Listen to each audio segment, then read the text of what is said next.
main actors of the banana supply chain would be producers, marketers, retailers, supermarkets, and consumers. But who has the most power would be definitely retailers.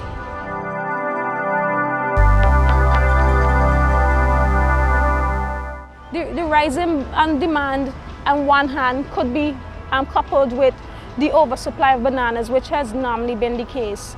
And one of the things that you find as well, especially in markets like the UK, is that there is this banana price war where there is this efforts to keep the prices of bananas low, in spite of the fact that there might be a rise in demand, because bananas are considered to be a loss leader.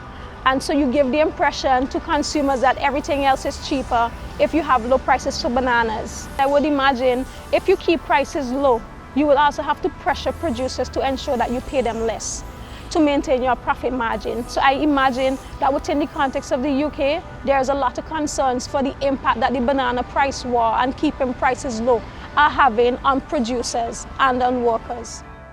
I don't know that anybody is winning in the long term, because of the impacts that it would have for future generations and for achieving sustainable development and the sustainable development goals that we've just signed on to. But in the short term, certainly they would win in terms of their profits, the profit margins.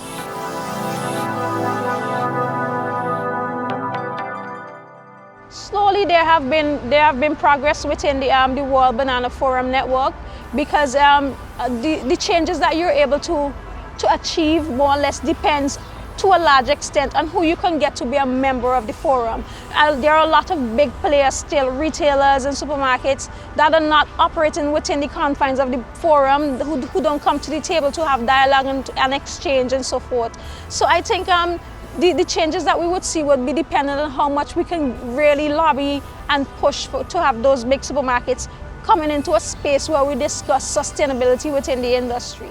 Supermarkets could, to ensure that they check those violations to see whether or not they have merit or not.